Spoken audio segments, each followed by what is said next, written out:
Welcome everyone. I'm glad so many people could make it after the festivities last night. It was a very good gala evening. Welcome to the first time we've attempted Lightning Talks at the TERENA Networking Conference. I'm Brooks Schofield from the TERENA Secretariat. I'm your Lightning conductor for today. We're going to endeavour to have 5-minute presentations from 13 speakers today. For those speakers that I haven't already talked to, you'll have this magic pointing device. You get to go forwards with green, backwards with red. Hopefully it's easy to understand. I'll also have a very expensive clock in order to count down, which will make a noise in the last 5 seconds. So this will be the moment where you start to feel awkward about still being on stage and eating into the time for the transitions. Usually, when people give a talk, you get a 5-minute warning. You are warned from this point on. Your presentations are only 5 minutes long. I'll also give you a 1-minute warning or try to attract your attention at that point in time. I'll then tell you to get off. I will colour this in so you can see it more easily.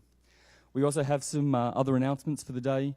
If you want to print your boarding pass, the Cyber Cafe will be open until the end of lunch. So look on the map on the back of your schedule.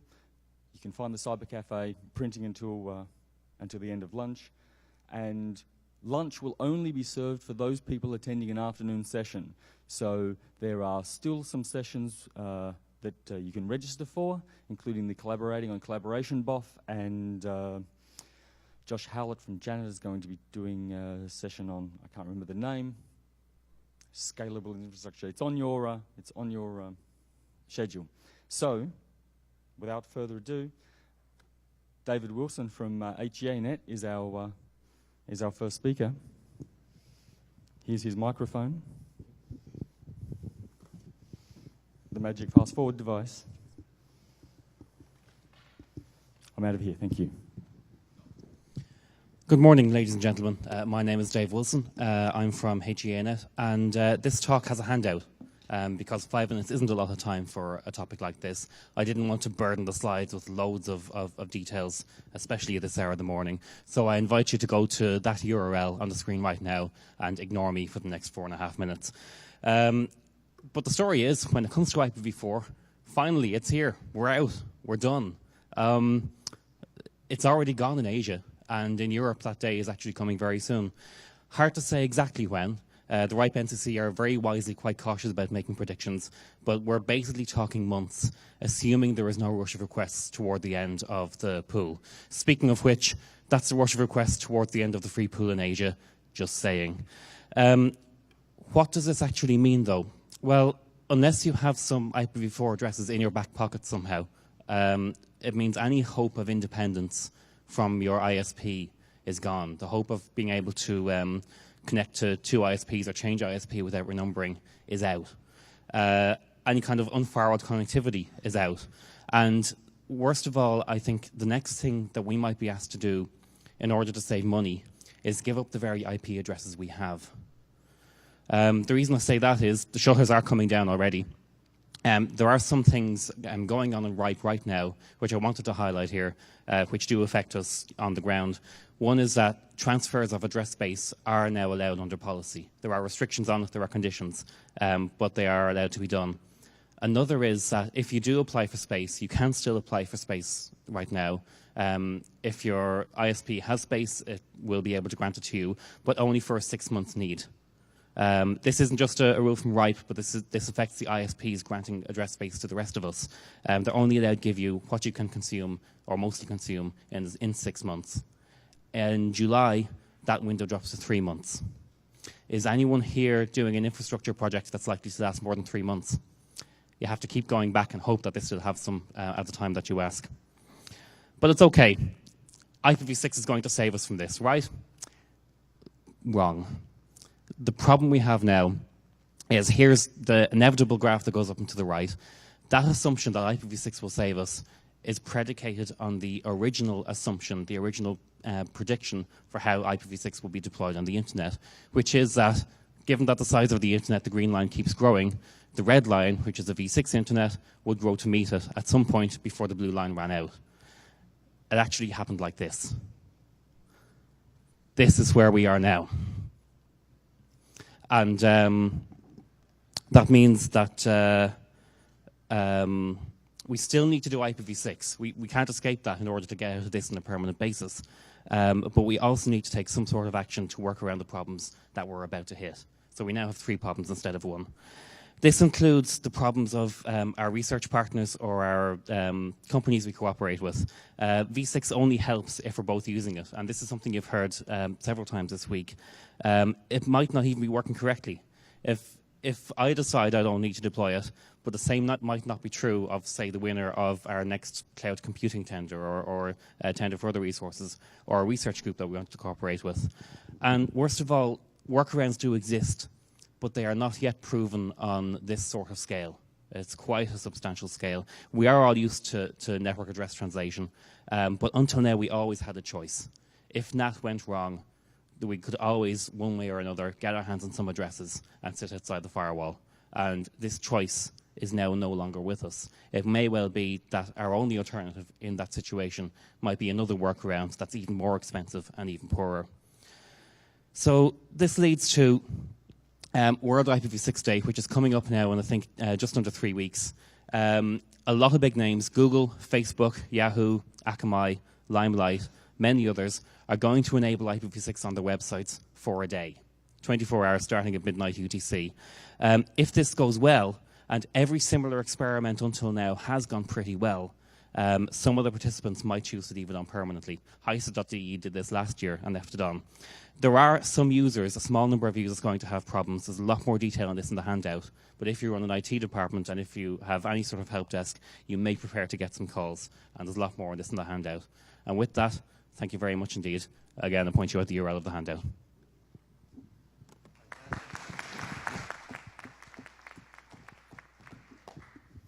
Thank you, Dave. That's great work. And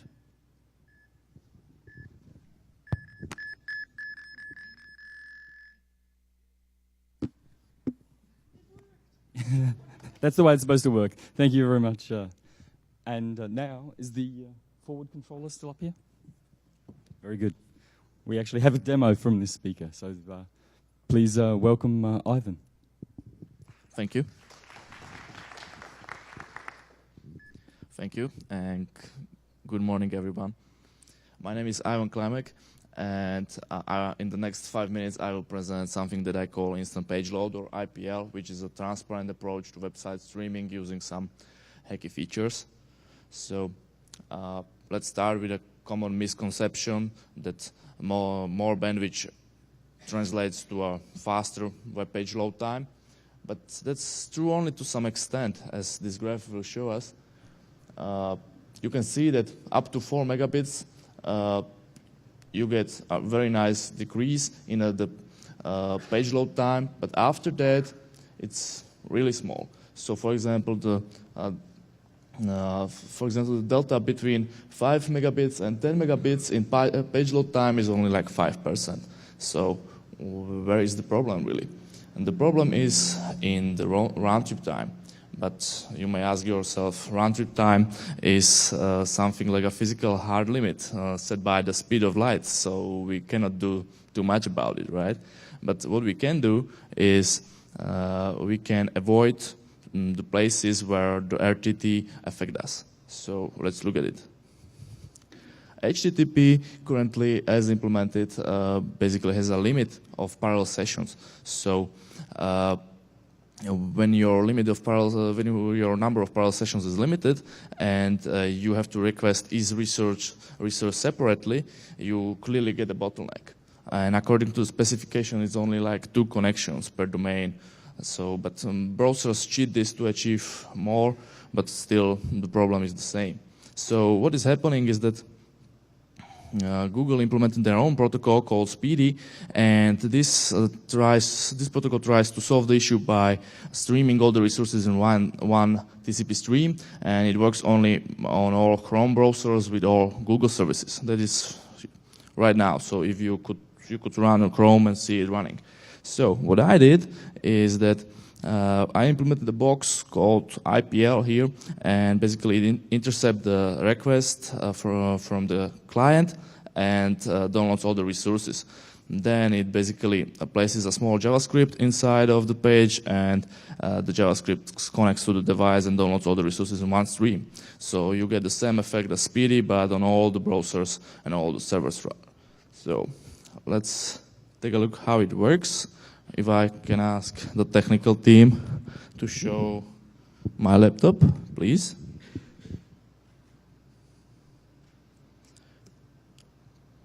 All right, so hopefully this will work. It's only a prototype, so if it doesn't work, then I'm really deeply sorry. Okay, it's trying to connect.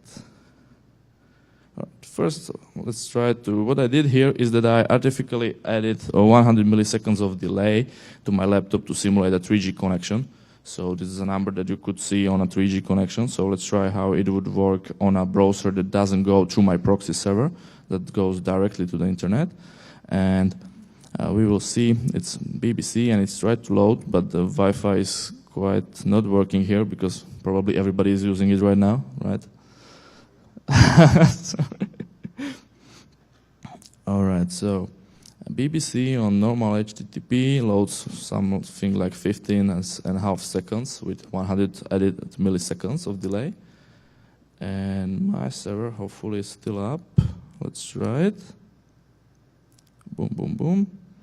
And what we see is 4.5 seconds.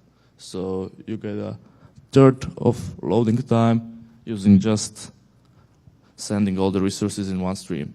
It's something similar that satellite providers do all the time, so you maybe could ask them. But yeah, this is how you can do the same on HTTP without a new protocol, just using what HTTP currently has implemented. So if I may ask the technical team to put the slides back on, I have some performance curves there. Technical team, please, slides. Thank you. So this is how an average site looks. It has really not too many resources, but let's take a look at something more common like BBC. And the blue lines are what you get on IPL. Basically, it disregards completely RTT, and the red lines are ordinary HTTP. So this is BBC, and this is CNET. This is transatlantic, so it's even better. So that's it. Thank you very much, and I have a poster outside, so if you want to talk more about it, thank you.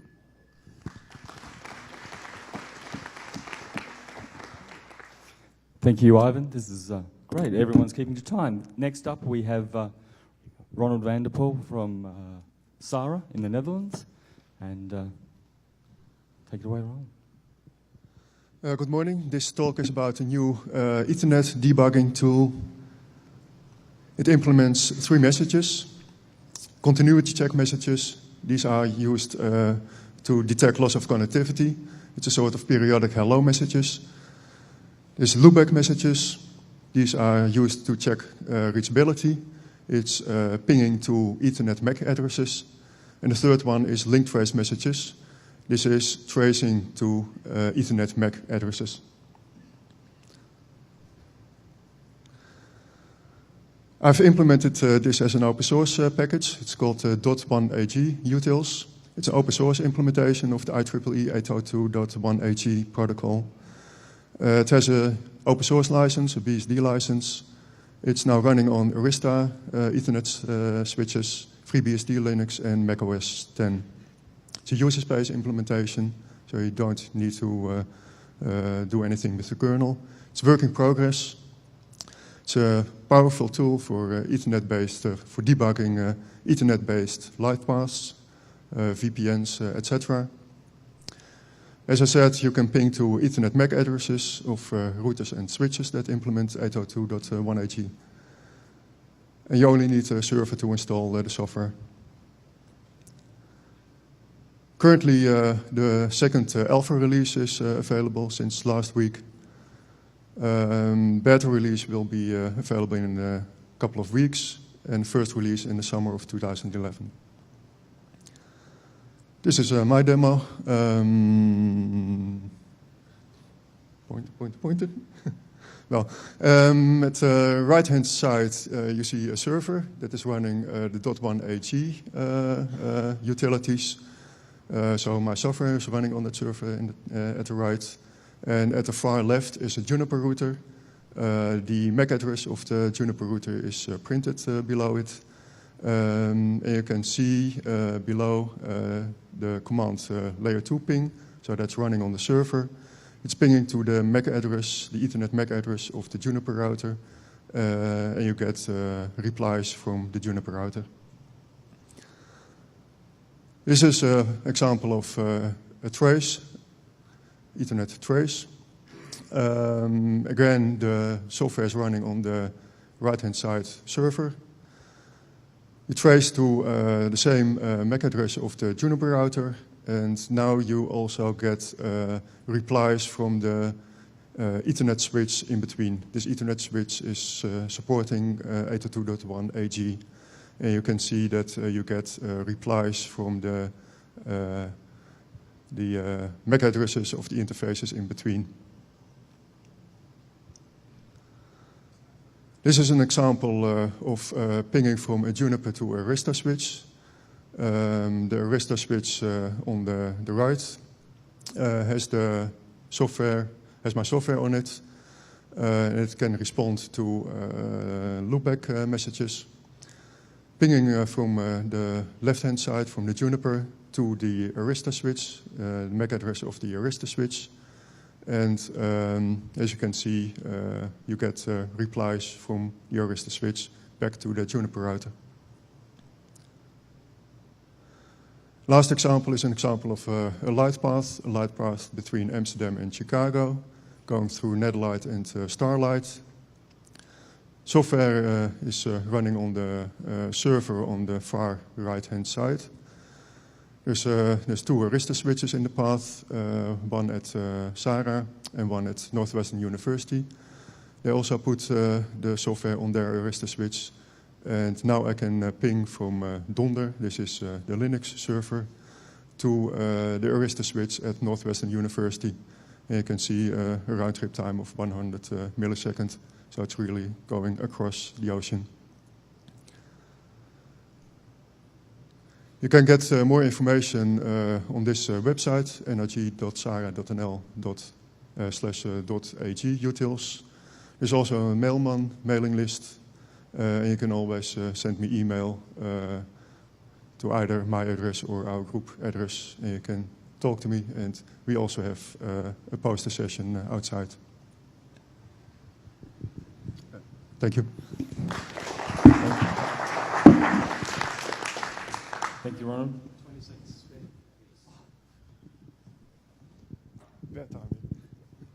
We still have heaps of time.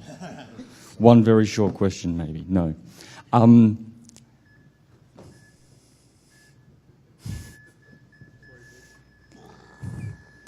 next we have Victoriano Giralt from the University of Malaga. And Victoriano will make a comeback later on in the Lightning Talk session, but we divided it so that he wouldn't just keep talking. Well, this time I'm not talking for the university. Well, actually, I'm wearing one of my many hats.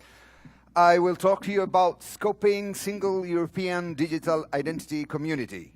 This is a thematic network for the digital agenda for Europe. Oops, it's gone too far. This is not what should be up. This is just 3 slides. This is exactly what I showed you earlier on this morning. Shit.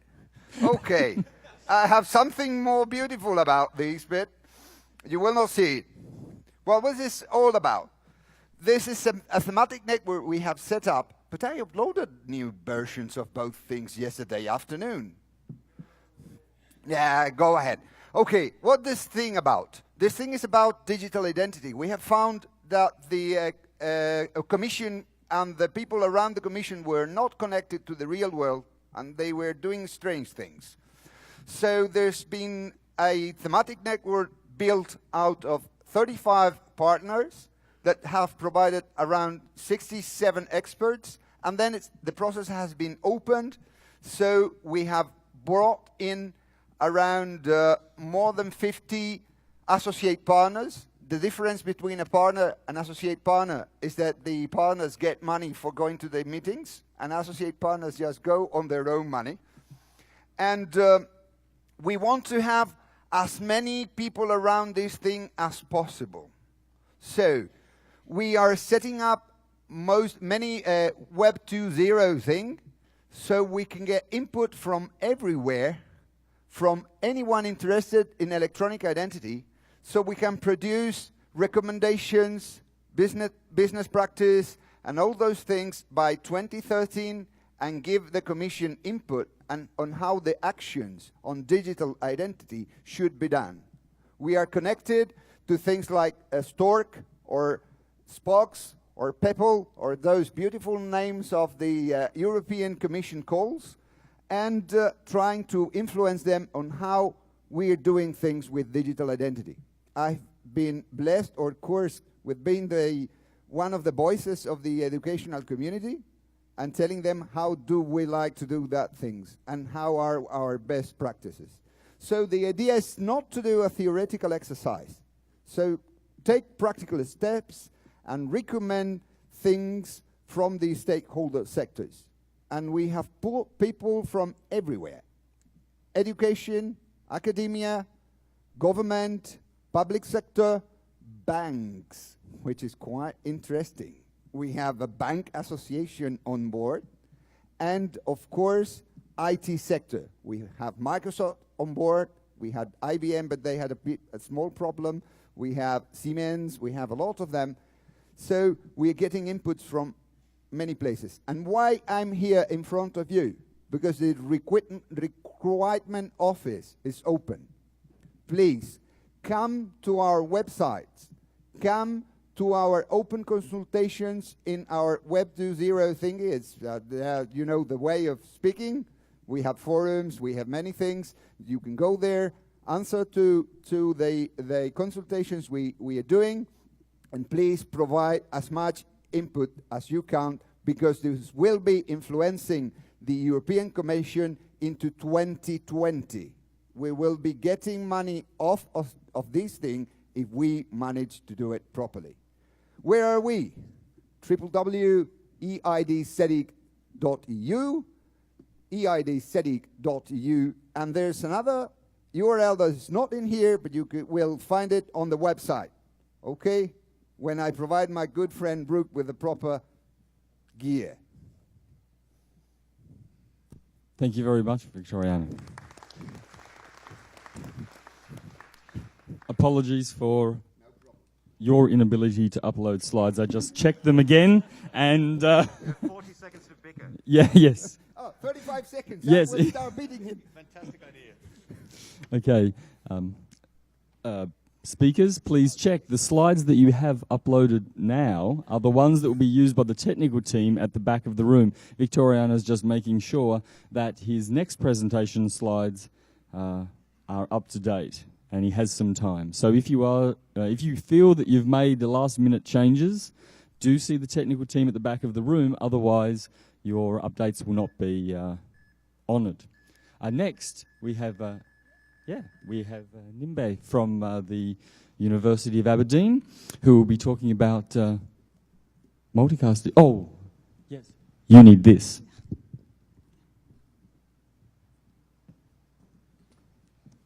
Hello, my name is Nimbe Ewald. I'm from .Rural, which is a digital economy research center in the University of Aberdeen, and we look into how the digital technologies affect rural communities and the impact of having this, of providing these digital technologies, the social and economic impact.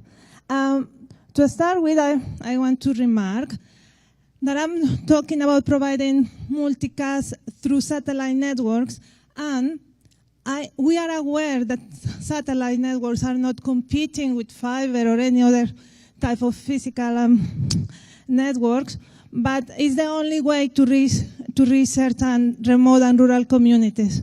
So it's a remark that I want to say, because there is always this debate, and yeah, satellite networks complement. It's not the way to go for all over the place. Well, there are more slides that needed. Basically, what is the motivation of this research? What I'm going to show is just a part of the research that we are doing in one of the projects. And basically, in UK, there is still like 10-11% of households who cannot have broadband. And it's very hard to provide broadband. It's very expensive. So, and if it's expensive to provide broadband, it's very difficult to provide more advanced services like multicast.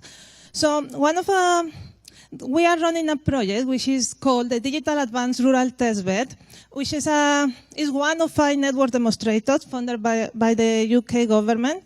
And this is looking into how providing broadband through a satellite network in rural communities can encourage new business models, and from our perspective as university, we can research advanced technologies, IP-based. So we are looking into the IP convergence of satellite technologies, the next generation of interactive broadband satellite technologies, and the internet infrastructure.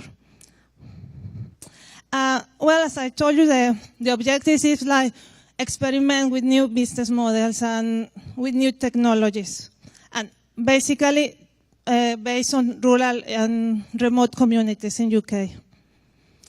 Who are the end users? We have a variety of end users. We are going to install satellite terminals with people, what you call one satellite terminal per home. We are going to have shared satellite terminals. We are going to put satellite terminals in some mesh networks which are in some rural communities.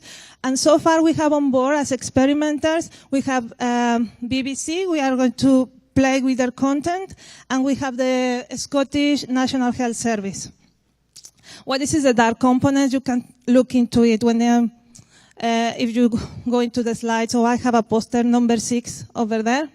And what are the technology enablers that these were some technology enablers that were identified in the call for when we made the proposal. So this is what we are providing, or we are experimenting with in DART. It's multicast, the caching of video content, the dynamic variation of quality of service, and bandwidth, and some micropayments, which mainly means is the provider willing to pay for an advanced service. If there is a higher bandwidth, the content provider is willing to pay even when the customer just pay a flat rate. Well, in this case, I'm just focusing in multicast and how are we going to provide it in such a way that is a seamless connection, and we can even route multicast content through the satellite network without using tunnels. And the initial goal is to have on-demand TV, is to provide on-demand TV with the BBC content, and we are also want to provide live IP multicast. The time is running.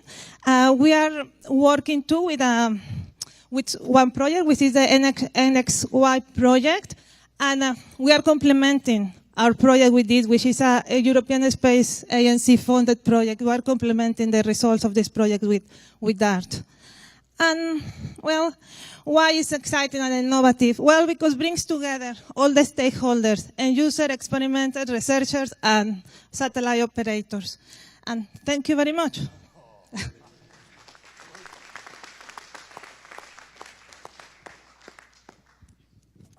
Thank you, Nimbe. Next, we have TERENA's own Dyonisius Visser, who's going to talk about the TERENA Service Provider Proxy. Yes, thank you all. Service Provider Proxy. This is a major part of TERENA's AII infrastructure. It uses federated identities, which is a lot better than the old system we had. No need for any username passwords anymore, which prevents things like these from happening.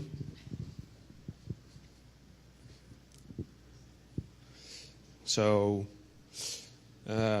If you have one service, that's easy, but if you have multiple services, then you need to hook up many identity providers to many different services, which makes sort of a spaghetti to manage.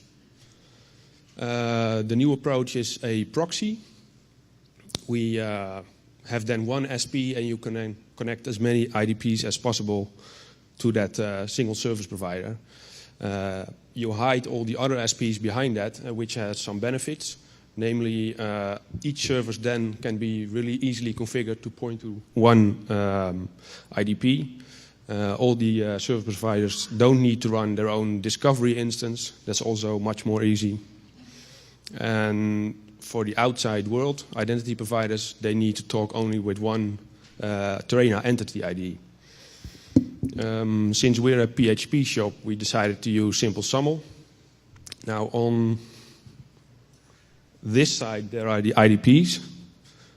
That's the IDP side of the proxy, and you can hook up all these services. It's all started out with the RefEds wiki, then the TACAR certificate repository, and the core system, which was demoed yesterday by my colleague Christian Geitenbeek, and I'm sure that everyone has used this. We have a file instance. The green ones are already in place. The gray ones are on the list for the to-do. The wiki system we have is Confluence. Once that is federated and hooked up to the system, we will merge, for instance, the RefEds wiki into a Confluence space. There will be a profile page for everyone's data to access. The event registration, I'm pretty sure that most of you will probably have used this on the TERENA website once before. That's a really good candidate for authentication, which it currently doesn't have. Instead of our own home-cooked mailing list manager, Simpa would be a good alternative. Now, on the SP side, we can hook up identity providers. We have a next instance of Simple SAML for our own users, for the office. Some more SAML providers, like several federations, a lot of bilateral identity providers, some more federations. We are part of EduGain, guest IDPs. Now, those are all SAML ones, but in order to hook up other identity providers, we have implemented a bridge. And from there on, you can reach OpenID IDPs. And that's a matter of just making static OpenIDs, making that into a button for Google, Yahoo, WordPress, etc. And a lot of the social network providers, which are the authentication modules, are written by my colleague Brooke Schofield. What have we now? It's all nice, but it's work in progress. That's a nice thing of TERENA. We have a very large academic testing panel, namely you guys. So we want to centralize the user repository that's currently in core, but that needs to be put outside. We need to do that same thing for the group repository. The profile page for users will become external. And we are thinking about a new discovery page. Currently, we're using the standard Simple SAML Disco Power. Yeah, the Disco Power discovery page. But you might have seen the new one, the Disco Juice. We would like to use that, only it needs some patches because of our proxy setup. A very much discussed issue is the account linking. It prevents things like this. So basically the problem has shifted from I don't know my password to I don't know what the hell I used to log in with, because people have already 10 or 20 accounts. But we're working on that as well, and after the conference I hope we'll get going with that. Oh, okay, that's it. Thank you.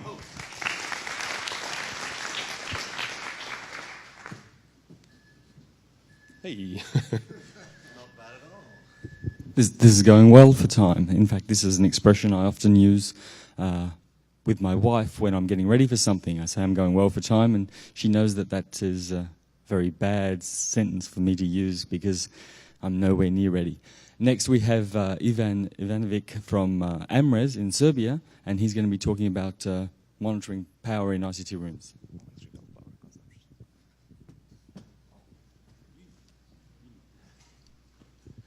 Hello everybody, my name is Ivan Ivanovic.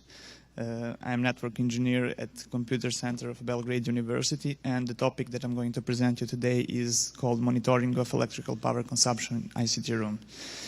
First of all, I would like to say that idea for this study was born during the work on the GEANT best practice document task, and the idea was to implement monitoring of electrical power consumption in our institution using only devices and software that we already have. We use centralized software for monitoring, it's called NETIS, and we have a couple of UPS and PDU devices that have management cards, and they can provide us information about network consumption via SNMP protocol. Basically, if we find a way to monitor power consumption, maybe we can find a way to control it and reduce it. This is the environment that we were using. The devices of interest are 5 iron port web security appliances that were acting like proxy servers. And we also had 2 PDU devices and 2 UPS devices that are connected to them. The iron port devices are processing about 200 megabits HTTP traffic. We were using SNMP protocol to get data, and we were collecting data about output power expressed in watts and output power, output current expressed in amperes. When we finished implementation in our monitoring system, those are the graphs that we get. They're presenting values for 3 days, and as you can see, they're all flat, they look the same. Basically, we don't get enough information from them. So we start to dig a little deeper, and we create a small Linux script that we're collecting data on a 5-second intervals, and those are the graphs that we get. First of all, we saw that output current, the resolution of output current from the UPS devices is about 1 ampere. Basically, the values for the first UPS are 7, 8 amperes, and for the other 5 or 6 ampere. On the other hand, PDU devices were returning much more accurate results. The resolution from the data that we collect from PDU device is about 100 milliamps. If you look at the output power expressed in watts, again, PDU is returning much more accurate results than UPS. The resolution is 23 watts, and for the UPS, 40 watts. As you can see, one more thing, those graphs are presenting values for 2 days. They have a lot of similarity with web traffic. You have increase during the working hours and decrease of traffic at the end of the working hours. We choose a 5-second sampling period, so is that good enough? Well, it really depends on your needs. If you need that information for billing or some deeper analysis, 5-second sampling period is maybe good, maybe not good enough. There is a lot of reason for that. If you need it for some basic information, then this sampling period would be increased. If you also look at this graph down there, it is presenting output load expressed in kilowatts and the problem that you have if you increase sampling periods. Basically, there is an error about 2 or 3% if you increase sampling period. Of course, we're guessing that our results that we get values from the 5-second sampling period is accurate. So we decided to make to compare those 2 values. We got net flow data from our server, and this is basically HTTP traffic that is passing through those iron port devices. And we also make a normalization of that traffic and of output load expressed in watts from the PDU devices, and you can see there is some correlation between those 2 processes. If you introduce some kind of average function into this, on this data, we'll get something like this. This is 1 working day. As you can see, it looks like HTTP traffic is directly affecting our power consumption that we have in our network. So what to do? You must choose accurate sampling frequency, or I should say the time interval when you send SNMP query for the data. How do you choose that? Well, it depends on your needs. You also, the manufacturers also should consider to implement some SNMP variables that have memory capability, like SNMP counters, because those values that we were getting are only integer and gauge values. That shouldn't be much expensive. And also they should consider implementation of more accurate management cards, but that could be expensive. Of course, we don't want to spend money on specialized equipment for that if we already have. Thank you very much.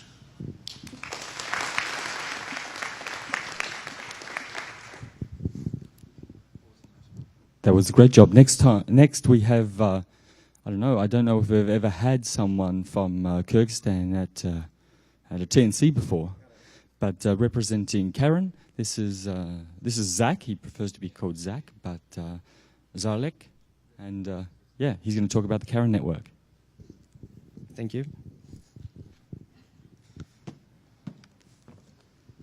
Good morning, everybody. My name is Zach. I'm representing here Central Asian and Research Educational Networks.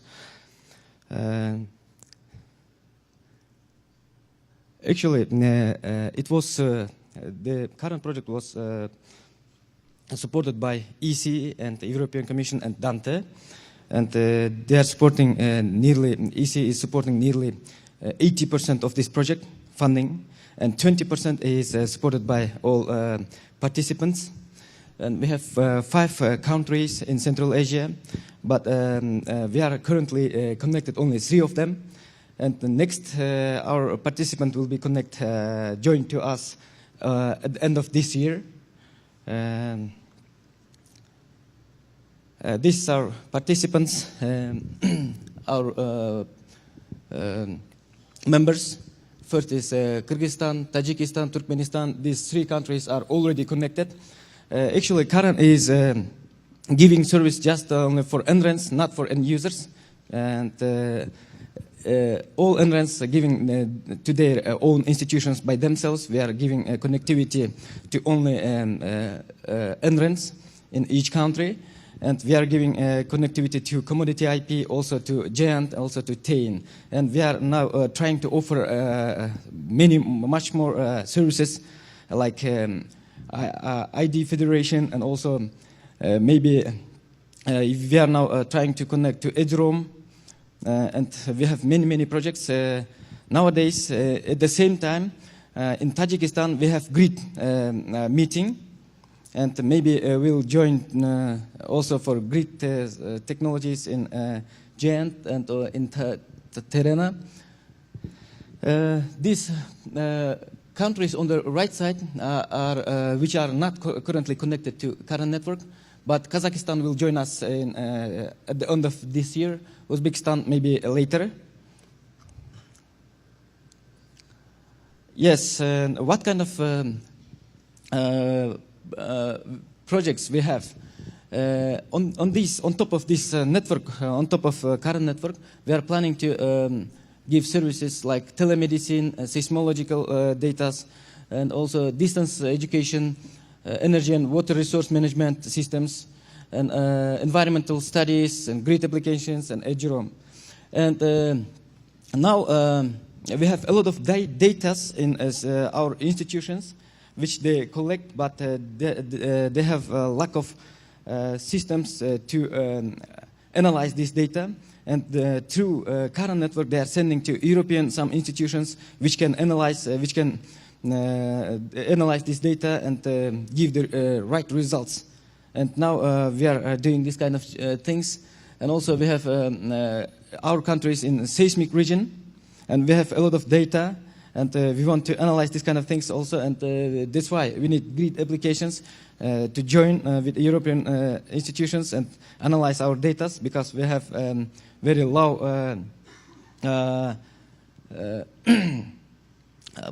systems.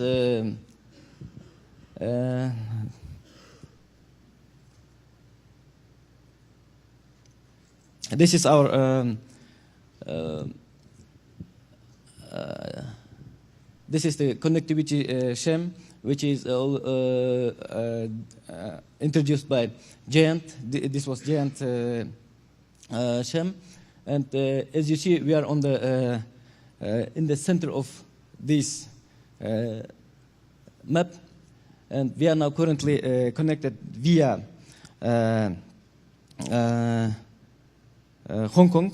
We are now we have route from via Hong Kong, because first tender was won by Korean company, but this year we get another tender, and we will have another route directly to Frankfurt, and this will shorten the path, and maybe delay will be less, maybe 3 times less than now we have, and of course the speed will be very fast, and our first POP will be in Frankfurt in DFN.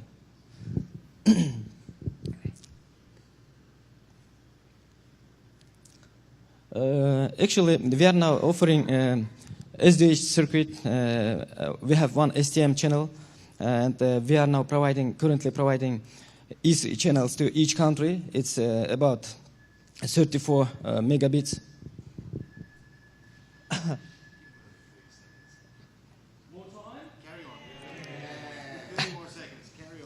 And what makes it difficult to offer this kind of services? The distance. Distance is a problem for us, because there is no infrastructure built in these countries. If we turn back to history of our network, there was a NATO project which called Silk project. It was based on satellite, because we haven't any at this period we haven't any fiber channels. That's why it was built on top of the satellite. And now, when we get this kind of chance, we move to fiber and offer this kind of services. To offer high-quality services is very difficult, because distance is very huge to connect all these kind of networks, research and educational community in Europe and in Asia. And when distance is very large, there are a lot of subcontractors, and it makes very difficult to handle this kind of network.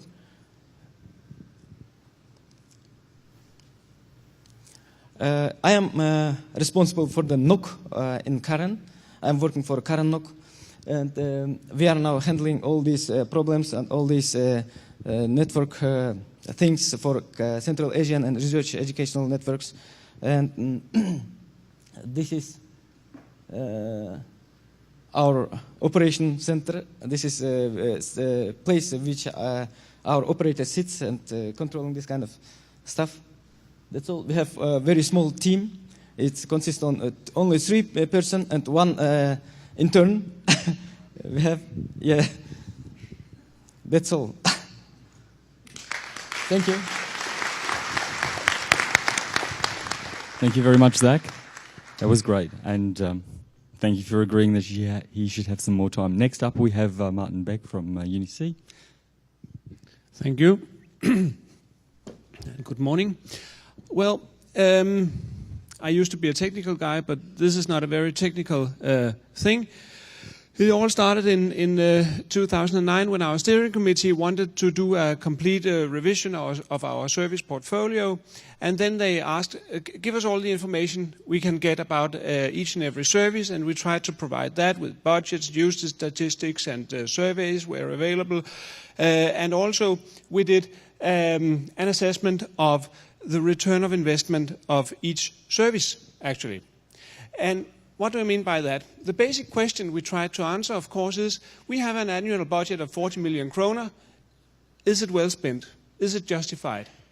And for every activity, we have then viewed every activity in the research network as a service, ranging from internet to provision, over media portals to video conferencing, Adobe Connect, whatever, and the PR activities, even the annual conference we view as a service. And that gives 29 services in total. And for each service, we then assess what would happen if that service were not there. What if we instead gave the user the money, simply? For instance, internet connection. If we stopped supplying them internet connection, probably the alternative is not that then the users would not use internet. Of course they would. They would just buy it from somewhere else. So we tried to for instance, for that service, to say, we today providing internet, that cost, for that we use 20.9 million kroner per year. But if we bought the same thing through the standard procurement framework that everyone else who is not connected to the research network is obliged to use, and try to order the same kinds of lines and capacities there, we ended up paying 34 million kroner. Okay, so and then we calculate that the return of investment here is for every euro the users get their euro worth and 63 cents on top of that. Okay, so that's the return of investment of that service. And if, as a side effect, we also did a kind of survey of what is the CO2 emission, the CO2 savings, and the savings per user or per unit, depending on the service. And also we tried to guess our best guess of what this would look in 3 to 5 years. And of course, guessing what the alternative is, if we were not there with this particular service, what would the users do? That is no exact science, naturally. So the art here is having an educated guess of what would happen. For some of the services, of course, like CERT incident response or security scans or even Adobe Connect and so on, it's easy to get a commercial alternative and just compare prices. Whereas for other things, it's not that obvious. For instance, the PR activities is a tricky thing, and also some of the other community stuff is not trivial to guess. And a lot of arguings can be done about that. But anyhow, this we feel provided some kind of insight to our service portfolio for the steering committee and for the users at large. So, if you are ever asked by your community or your management or whatever, what is the value of your particular services? What is the value of your NREN as a whole? And why don't we just give the money to users instead of giving them the service? Then I think you might find valuable inspiration in this report. It's 50 pages or so, describing for each service how we assess the alternative and so on, and calculated the return of investment. Thank you.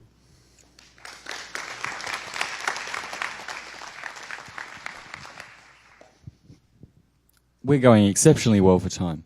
Our next speaker is tweeting, so he's in the room. But Michael, are you here? Ah, very good. Yeah, you're still chewing up Martin's time. You've got plenty of time. This is good. So a rundown, because you weren't here earlier. Green, forwards, backwards, big screen, so you can see what we look like. Thanks. So I was last in the whole list, so I actually had prepared a humongously big presentation of exactly one slide. And so this is good that we have a little bit of time to explain in more detail now. So network complexity is what I'm researching at the moment. And network complexity is a really funny topic, because whenever you bring that up, it ends up very quickly in a tomato throwing contest. Like, oh, and then some keywords come up. Somebody mentioned the M word. Forget the F word, right? The M word, MPLS. Ooh, right? Everything is bad and everything is complex. Of course, it must crash really. So what we're trying to do here is to take a little bit the passion out of this discussion and come back to some neutral objective ground, some scientific ground, some place where we can say, okay, here we have complexity of this architecture, here we have the complexity of that architecture. What are they in comparison? So please, in this discussion, let's not go down this mud wrestling competition as to, I don't like your architecture and it's terribly complex. Now, if I say it's complex, what does that actually mean? Right? And everybody's using the word, right? Everybody, in every conference, up, down, left, center, complexity of this architecture is high or not high or what have you. Nobody is actually able to tell me what that means. And if you are, please get in touch. Right? So we have no definition of network complexity. We don't really know what we're talking about. Doesn't that bother you? Right? It bothers me. Right? We should really know what this is about. So I've been on this subject on and off now for a year or something like that, a bit more. and had some thoughts on how to take this forward. And I want to really tell you what the thoughts are, what the directions are that we are taking right now, and see whether you can sort of help here and whether you have your own ideas. So number one was the comparative approach. Comparative means I have a network architecture A and I have a network architecture B. How do they compare in terms of complexity? And again, we don't really know what that is, but we sort of link it to state in the network, to number of transactions in the protocol. It's this elephant thing, right? Describe an elephant, really hard, but you know it when you see it. And it's exactly the same with complexity. You sort of know it when you see it. But this is the question that I get in my day job. Is this architecture or that architecture more complex? And I'm having a student project right now where we are comparing two very similar but not equal architectures to basically get some feeling as to what we actually need to compare. Amount of memory used in the network devices, the number of protocol transactions. We're trying to put this into a mathematical formula to take all this myth and all this mud wrestling out of the thing. The research that I'm looking for, frankly, needs to be applicable to real networks. And this is a very important statement because complexity, of course, a lot of you are computer scientists, complexity is widely researched. And a lot of people would say network complexity is all done, right? We have all this order of notation and we know this stuff. So I ask you, in your network, what is causing the most outages? And the most outages, in fact, are caused by humans mistyping something or making other mistakes. Where exactly in the order of n notation does this come in? Right? So nice mathematical idea, but in practical real-life networks, sorry, useless. Right? Not completely useless, but you know where I'm getting to. It needs to be practical, and the human element, the operator element, is an extremely important point here. So when we decide, or when we, for example, compare two architectures, which type of architecture is extremely important, right? And how familiar the operator is with that. So we are right in a number of different research projects in here. I'm looking for your help, for your contributions in this space. We are now getting an IRTF research group on this space, so we will take this research into the IRTF. And if you have research to contribute, if you have ideas to contribute, because we are very green at the moment, let's be honest, we do not really know what's going on in detail, how to define it in detail.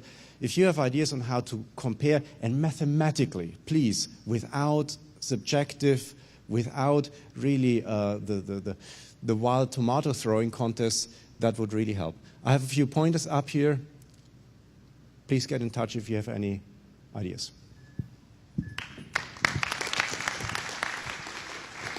And I just forgot to mention one thing. This is, of course, only a very short one. There is a 3/4 of an hour presentation on this topic in the Cisco workshop later, if you're interested in more in that. And now we have Jan Meyer from Uninet.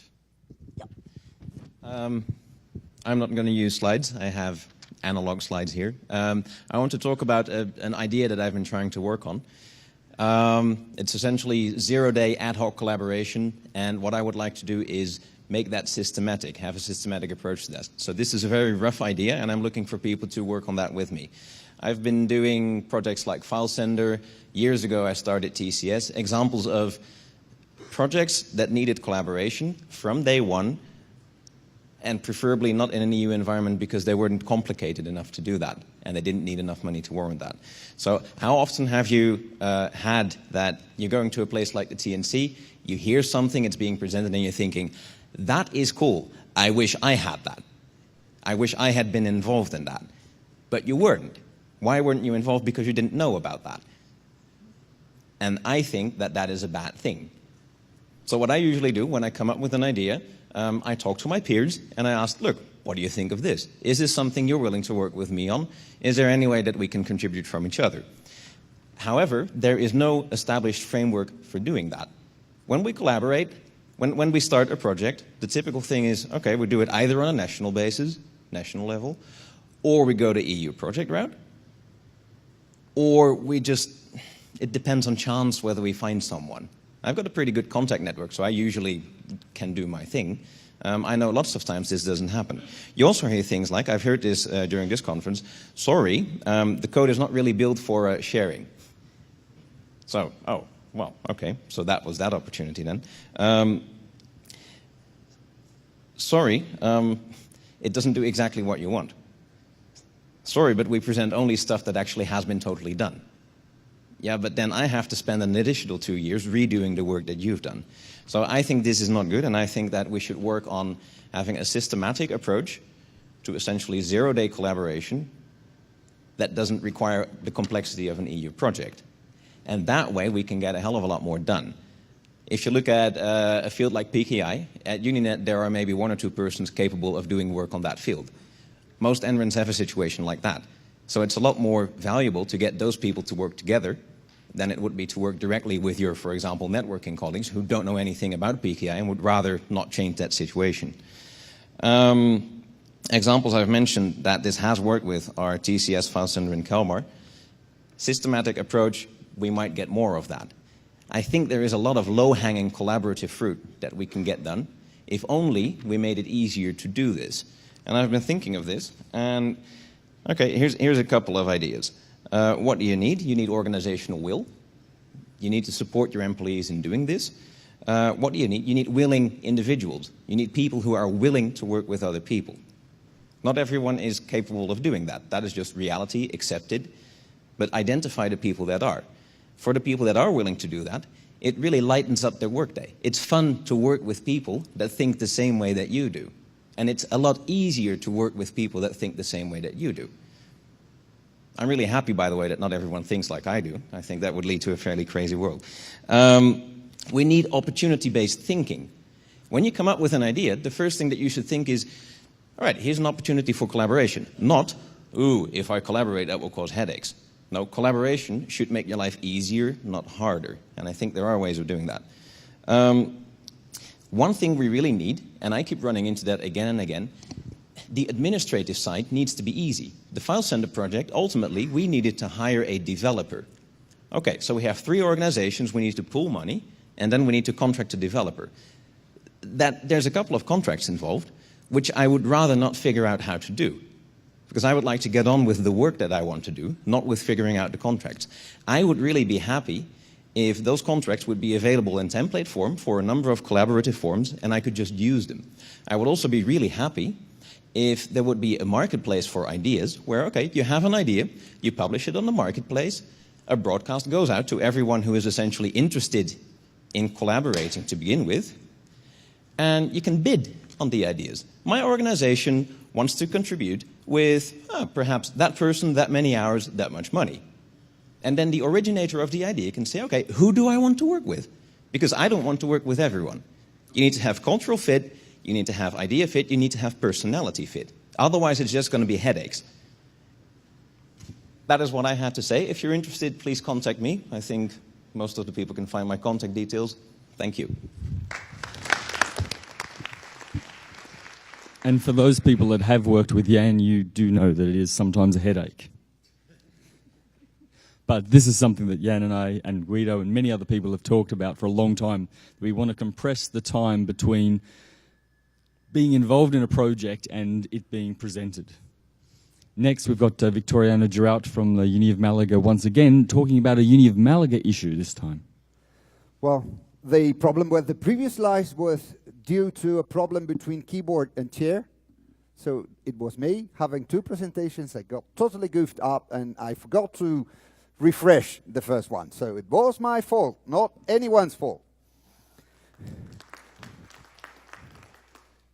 So now I'm wearing my University of Malaga hat, no commission here. We had a problem, we wanted to solve it, and we came up with something that we think and we are almost sure that someone would like to have, so we will be open sourcing the thing, and that's why I want you to know that we have it. We call it Comprehensive Personal Information Management, because it does a lot of things. So what's Duma? Duma is a Django-based application that connects to the University of Malaga corporate directory that is also Duma. Actually, the corporate directory was first, The Django application was later, because we had that thing in the, it was 2003 that someone came up to me and said, we ought to have a directory. I said, what for? Well, we are not sure. And in the end, we've come with a huge identity management system, moving people around and connecting identity dots. And the Duma is something that allows people to connect their identity dots. So Duma is also the public interface to the UMA directory and an Identity Plus control panel for UMA users. Once we know who you are, we adapt the panel to you and we allow you to do things. And what things can you do? Well, you can do white pages, you can do geolocations thanks to Google Maps, you can do classification-based directory navigation. What's that? Well, I want to know which people work in this given department. You go to the classifications via department classification and you find the people. I want the people researching in crab growing in the right-hand side of rivers. You go, follow, and you find them. It's also a user service portal. What can you do? Well, you can edit the personal information that it's editable by you. You can see what other information we have about you, be it academic information, be it administrative information. You can, of course, reset your password and decide how do you want to do that. If you are not too much into security, you can go flimsy ways. If you are someone in the systems management area, you cannot do it. You have to go to the systems desk and say, reset my password, please. So you can control your mail routing. You can decide where you want your mail to go, even Google if you so please. And you can control the access of your guests to the Wi-Fi. I have someone that is coming to visit. I need to provide them with an account to access the Wi-Fi. They do not have edu-roam. Blame on them. So here it goes. You get them on the Wi-Fi. And anything we can think of will be put inside Duma. We also do permissions management. I want to give this set of people access to, well, you go to your Duma panel. If you're allowed to, you do delegation, and here you go. No problem for us. Do it yourself. We're few people, so we need users to do the things themselves. I have a congress. I need to give access to a lot of people to the Wi-Fi. Go ask for tickets for one day. Throw them out. It's your problem. If they do not behave, we will chase you. And you can do all that through what? Through this beautiful interface. And as you can see, at the top right, it's already multi-language. So if you want it in your language, it's translated. And you can change the views because it's template-based. So you can put it to look as you like. This is how it looks when you are anonymous. We do not know who you are, so this is what you can do. Once we know who you are, through the federation, of course, then it changes. This is me, so there are a lot of buttons I can press and some more links up there because I'm the directory master. Okay, so I have a lot of buttons. Depending on your permissions, you get more or less buttons here that you can push and get things done. And where you can find us. Okay, you can go and find the public interface at our directory public interface and fiddle with it and see if you look it. And if you want the code, in July, after Unis, we will open source the thing with LGPL version 3. So it will be in the Red Iris Forge, available to the community, and Jan, open to collaboration if you want. I don't see Jan. Oh, see you. So we will try to collaborate. It's been the other way around, no zero-day collaboration, but we needed it, so we're giving it to the community.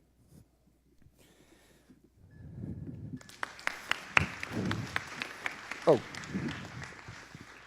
Thank you, Victoriano. And last but not least, Luke Howard.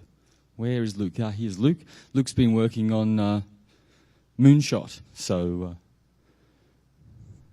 And obviously, as a fellow Australian, should have the final say on things. Very good. Well, this is this funky laser thing. Green for forward. Oh, shit. Whoops. And then here it is. Aha, okay. All right. I'm just going to give a quick overview of Moonshot from my perspective, which is more from a developer and less from a deployment thing, but I can explain some of the stuff you can do with it. So briefly, Moonshot's a way for you to authenticate a user, a client, to a service. Nothing kind of new there. And you have some authentication infrastructure. The authentication stuff's based on radius, but you can also return SAML information from an IDP, which can either be separate or part of your radius server. And of course, when you see the AAA box here, you can think of a federation. It can be a bunch of radius proxies or any kind of hierarchy there. The server is going to be something we will see in a second. Green. So one thing we've done is moonshot, or moonshooted OpenSSH. So we didn't actually have to make any changes to the OpenSSH client. We did make a couple of changes to the server to make it agnostic towards different security mechanisms, because we found that a lot of applications that support GSS, this framework for supporting different security mechanisms at the application rather than the web layer, a lot of these applications were assumed that Kerberos was the only mechanism used. So one of the things we've had to do is agnosticize these applications. So in this case, we have a free radius server. We have, a SAML IDP. In my test case, it's just a text file, which is my hard-coded assertion, but obviously you do something different. And OpenSSH server, and one of the attributes you can return back from in the assertion is, or in a radius attribute, is the user's local login name. And that's how SSH knows what Unix user to authorize you as. We're working on some stuff to also dynamically create those users if they don't already exist. We've also got some patches to make Moonshot work with Samba 4. So you can do federated authentication with CIFS. Obviously, this will be much more useful when we have a Windows client story for Moonshot, but this shows that the protocol stuff is sound. It also works out of the box with OpenLDAP and with many SASL applications such as Jabber and Pigdom, whatever it is. And one of the cool things, though, we did is add a plugin, an ACL plugin to OpenLDAP. This is all open source, by the way, all BSD license open source. And that lets you use one of the attributes from the assertion in your ACL rules as a subject in ACL rules. So you can say, in this example, if you want to be able to write to the eduperson entitlement attribute in your directory, anyone that has eduperson affiliation equals faculty in their assertion can write to that. So the really cool thing about that in a federated context is that you is that the LDAP server doesn't need to go out and contact some other directory or something or IDP that it doesn't know how to get to in order to make that authorization decision. And it uses shibboleth, by the way. So the eduperson affiliation might be mapped from a radius. You can map it with shibboleth from a radius attribute or from some other long SAML attribute. And this is also mechanism agnostic. So if you had a way of implementing SAML inside Kerberos, something we've also prototyped, not to do with Moonshot, then you can also get those attributes out of a Kerberos ticket and you have consistent authorization rules, irrespective of the security mechanism, and without requiring you to do any extra directory lookups after authenticating user. And the final thing, which is kind of a little complicated to explain in 46 seconds, is a delegation story for Moonshot. In this example, I'm going to skip this slide. Delegation story, we have a Firefox web browser that does Moonshot authentication to Apache server. Say it's a webmail interface. Then we have a way of getting a ticket to a backend server, say an IMAP server, so you can do end-to-end authentication, and we have a way of securely tunneling the assertion that you get via Moonshot inside Kerberos so that the IMAP server can also do rich attribute-based authorization. It's kind of complicated, but I'm out of time. You can read the slides for more info. And yeah, all the patches are, this is just a list of applications that worked out of the box, patches have to do, blah, blah, blah. Anyway, it's open source, so download it and play with it now. Thanks, Brooke. Cheers. Thank you, Luke. Luke, if you can stay here, and all of the other speakers, in fact, we've actually finished. Luke, come back. Luke, come back. If all of the speakers from today's session could come up, and anyone with a camera, there may be someone in the audience with a camera, at least maybe one or two. And the alumni of Lightning Talks for TNC 2011, come up, stage, up. This is the first group to have done, yeah, give them a round of applause, please.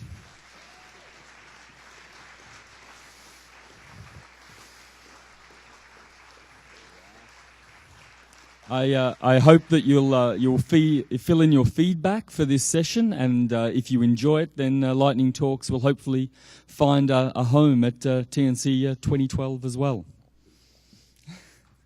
Thank you very much.